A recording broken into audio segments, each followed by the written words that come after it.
Guys, salamat ha. Ang daming naging interested dun sa ano natin, sa plan natin na magkaroon ng online negosyante or online ahente community.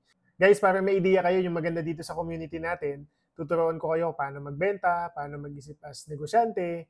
Kumbaga parang ito na yung second step natin. Parang at least hindi lang airdrop ngayon yung pwede natin pagkakitaan. Wala po kayong ilalabas na kapital dito guys ha. All you have to do, magsipag lang, mag-effort lang, then possible, kikita ka na talaga. So yun lang ang pwede natin gawin dito. For the meantime guys, meron lang ako mga ginagawa sa sistema natin kasi nga, first ano natin to, first community business natin to na gagawin natin.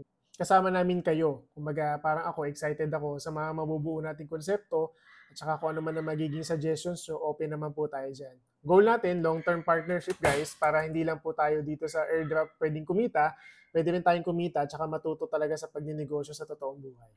So sana guys, makita ko kayo ha. Gumawa na ako ng special link. Ito yung official fan page natin. Make sure na nakalike ka dyan. Guys, ito naman yung official group message natin. So limited by 100 or 200 lang ata yan. So make sure dapat makauna ka. Sayang din, at least makapagkwentuhan tayo. Pero for the meantime, kung hindi talaga magkakasya lahat kasi ina-expect na po namin yan, gagawa naman po tayo ng mga group pages. So yun lang. So kita kayo tayo dyan.